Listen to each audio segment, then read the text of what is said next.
Good morning, Year 5, and welcome to Lesson 4 of your Destination Reader sessions. We're going to continue to read Coraline by Neil Gaiman. Remember, keywords are in red, questions for you to answer are in blue, and writing time is in green. Please check you have a copy of the story, a strategy prompt sheet, a pencil, and a piece of paper or your home learning book. And press play once you have all of these things.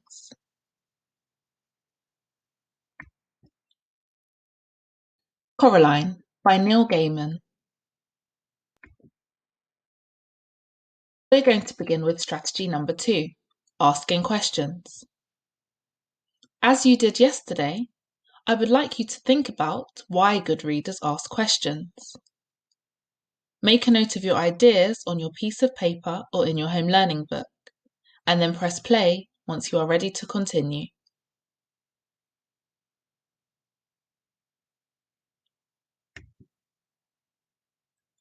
Good readers ask questions as they read, because it helps them to understand what is happening in the story.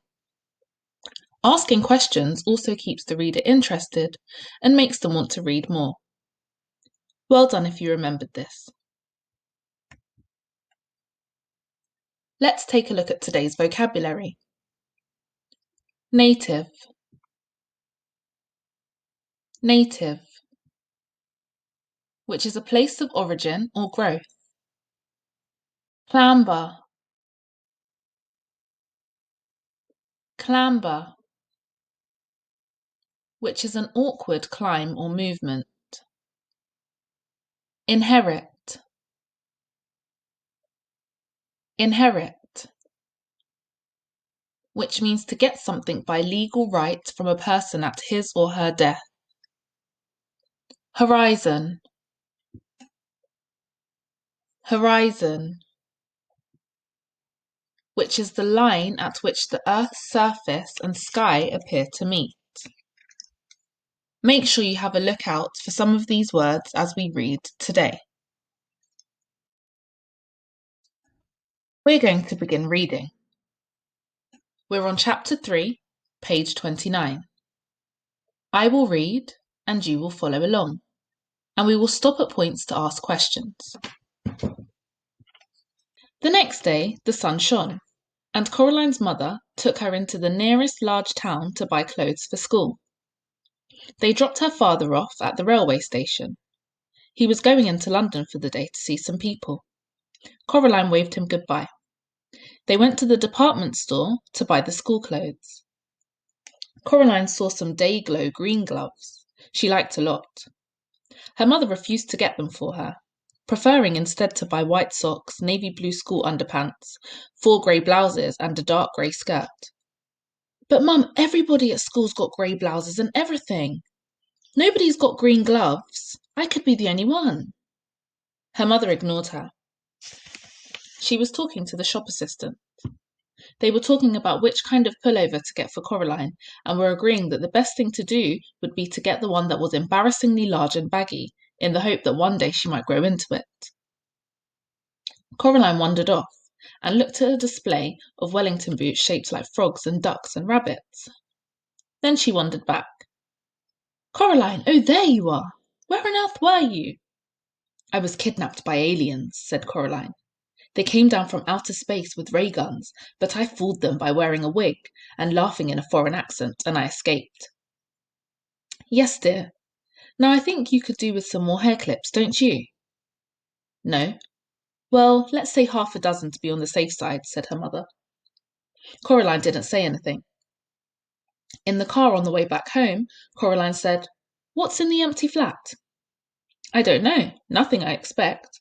It probably looks like our flat before we moved in it. Empty rooms. Do you think you could get into it from our flat? Not unless you can walk through bricks, dear. Oh. Let's stop and ask some questions. Why doesn't Coraline's mother want to get Coraline the green gloves? And where does Coraline get her imagination from? It seems that she always has these thoughts that are so creative. I wonder where she gets her imagination from. What questions do you have? Make a note of your ideas on your piece of paper or in your home learning book, and press play once you are ready. Let's continue. They got home around lunchtime. The sun was shining, although the day was cold. Coraline's mother looked in the fridge and found a sad little tomato and a piece of cheese with green stuff growing on it. There was only a crust in the bread bin. I'd better dash down to the shops and get some fish fingers or something, said her mother. Do you want to come? No, said Coraline. Suit yourself, said her mother, and left. Then she came back and got her purse and car keys and went out again. Coraline was bored. She flipped through a book her mother was reading about native people in a distant country. How every day they would take pieces of white silk and draw on them in wax, then dip the silks in dye, then draw on them in more wax, and dye them some more, then boil the wax out in hot water, and then finally throw the now beautiful cloths on a fire and burn them to ashes. It seemed particularly pointless to Coraline, but she hoped that the people enjoyed it. She was still bored, and her mother wasn't home. Coraline got a chair and pushed it over to the kitchen door. She climbed onto the chair and reached up. She clambered down and got a broom from the broom cupboard. She climbed back onto the chair again and reached up with the broom. Chink! She climbed down from the chair and picked up the keys. She smiled triumphantly. Then she leaned the broom against the wall and went into the drawing room. The family did not use the drawing room. They had inherited the furniture from Coraline's grandmother, along with a wooden coffee table, a side table, a heavy glass ashtray, and the oil painting of a bowl of fruit. Coraline could never work out why anyone would want to paint a bowl of fruit. Other than that, the room was empty. There were no knickknacks on the mantelpiece, no statues or clocks, nothing that made it feel comfortable or lived in. The old black key felt colder than any of the others. She pushed it into the keyhole. It turned smoothly with a satisfying clunk. Coraline stopped and listened. She knew she was doing something wrong, and she was trying to listen for her mother coming back, but she heard nothing. Then Coraline put her hand on the doorknob and turned it, and finally she opened the door. It opened onto a dark hallway. The bricks had gone as if they'd never been there. There was a cold, musty smell coming through the open doorway. It smelled like something very old and very slow. Coraline went through the door. She wondered what the empty flat would be like, if that was where the corridor led. Coraline walked down the corridor uneasily. There was something very familiar about it. The carpet beneath her feet was the same carpet they had in their flat. The wallpaper was the same wallpaper they had. The picture hanging in the hall was the same that they had hanging in their hallway at home. She knew where she was. She was in her own home. She hadn't left. She shook her head, confused. She stared at the picture hanging on the wall. No, it wasn't exactly the same. The picture they had in their own hallway showed a boy in old-fashioned clothes staring at some bubbles. But now the expression on his face was different. He was looking at the bubbles as if he was planning to do something very nasty to them indeed. And there was something peculiar about his eyes. Coraline stared at his eyes, trying to work out what exactly was different. She almost had it when somebody said, "Coraline?" It sounded like her mother. Coraline went into the kitchen where the voice had come from. A woman stood in the kitchen with her back to Coraline. She looked a little like Coraline's mother, only her skin was white as paper. Only she was taller and thinner. Only her fingers were too long, and they never stopped moving, and her dark red fingernails were curved and sharp. "Coraline?" the woman said. "Is that you?" And then she turned round. Her eyes were big black buttons. "Lunchtime, Coraline," said the woman. "Who are you?" asked Coraline. "I'm your other mother," said the woman. "Go and tell your other father that lunch is ready." She opened the door of the oven. Suddenly, Coraline realized how hungry she was. It smelled wonderful. "Well, go on." Let's stop so that we can ask some more questions. Why do Coraline's family never use the drawing room? I had this question a little bit further up. I think my question may have been answered. And who are the other mother and other father? Think about what questions you have. Make a note of your ideas on your piece of paper or in your home learning book, and press play once you are ready to continue.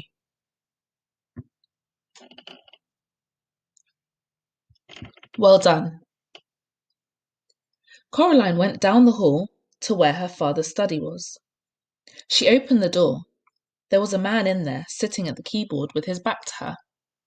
Hello, said Coraline. I mean, she said to say that lunch is ready. The man turned round. His eyes were buttons, big and black and shiny. Hello, Coraline, he said.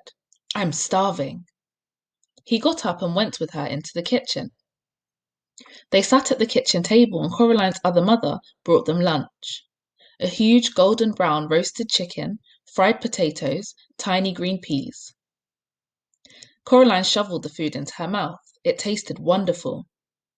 We've been waiting for you for a long time, said Coraline's other father. For me? Yes, said the other mother. It wasn't the same here without you, but we knew you'd arrive one day and then we could be a proper family. Would you like some more chicken? It was the best chicken that Coraline had ever eaten. Her mother sometimes made chicken, but it was always out of packets or frozen and was very dry and it never tasted of anything. When Coraline's father cooked chicken, he bought real chicken, but he did strange things to it, like stewing it in wine or stuffing it with prunes or baking it in pastry, and Coraline would always refuse to touch it on principle. She took some more chicken. I didn't know I had another mother, said Coraline cautiously. Of course you do, everyone does, said the other mother, her black button eyes gleaming. After lunch, I thought you might like to play in your room with the rats. The rats? From upstairs? Coraline had never seen a rat, except on television. She was quite looking forward to it. This was turning out to be a very interesting day after all. After lunch, her other parents did the washing up and Coraline went down the hall to her other bedroom. It was different from her bedroom at home. For a start, it was painted in an off-putting shade of green and a peculiar shade of pink. Coraline decided that she wouldn't want to have to sleep in there, but that the colour scheme was an awful lot more interesting than the one in her own bedroom. There were all sorts of remarkable things in there she'd never seen before, wind-up angels that fluttered around the bedroom like startled sparrows, books with pictures that writhed and crawled and shimmered like little dinosaur skulls that chattered their teeth as she passed. A whole toy box filled with wonderful toys. This is more like it, thought Coraline. She looked out of the window. Outside, the view was the same one that she saw from her bedroom. Trees, fields, and beyond them, on the horizon, distant purple hills. Something black scurried across the floor and vanished under the bed. Coraline got down on her knees and looked under the bed. 50 little red eyes stared back at her. Hello, said Coraline. Are you the rats?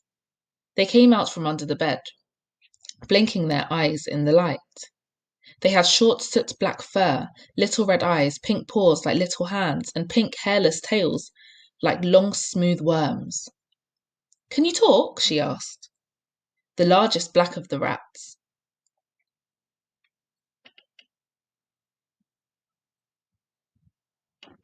The largest, blackest of the rats shook its head. It had an unpleasant sort of smile. Coraline thought. Well, asked Coraline, what do you do? The rats formed a circle.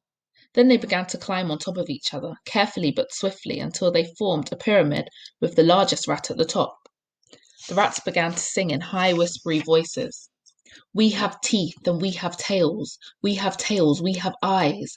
We were here before you fell. You will be here when we rise. It wasn't a pretty song. Coraline was sure she'd heard it before, or something like it, although she was unable to remember exactly where. Then the pyramid fell apart and the rats scampered fast and black towards the door. The other crazy old man upstairs was standing in the hallway, holding a tall black hat in his hands. The rats scampered up him, burrowing his pockets into his shirt, up his trouser legs, down his neck. The largest rat climbed onto the old man's shoulders, swung up on the long grey moustache, past the big black button eyes, and on top of the man's head. In seconds, the only evidence that the rats were there at all were the restless lumps under the man's clothes, forever sliding from place to place across him. And there was still the largest rat, who stared down with glittering red eyes at Coraline from the man's head. The old man put his hat on, and the last rat was gone. Let's stop again. I have 2 more questions. How did the other mother and other father know about Coraline? And where do all of the rats disappear to? This is sounding very mysterious. What questions do you have? Make a note of your ideas on your piece of paper or in your home learning book, and then press play once you are ready. Let's finish off today's chapter. "Hello, Coraline," said the other old man upstairs. "I heard you were here. It is time for the rats to have their dinner, but you can come up with me if you like and watch them feed." There was something hungry in the old man's button eyes that made Coraline feel uncomfortable. "No, thank you," she said. "I'm going outside to explore." The old man nodded very slowly. Coraline could hear the rats whispering to each other, although she couldn't tell what they were saying. She was not certain that she wanted to know what they were saying. Her other parents stood in the kitchen doorway as she walked down the corridor, smiling identical smiles and waving slowly. "Have a nice time outside," said her other mother. "We'll just wait here for you to come back," said her other father. When Coraline got to the front door, she turned back and looked at them. They were still watching her and waving and smiling. Coraline walked outside and down the steps. And that is the end of chapter 3. Tomorrow we will continue reading Coraline, and we will carry on asking questions. For today, you could add to your list of questions that you have so far, and please remember to send them over to the class mailbox.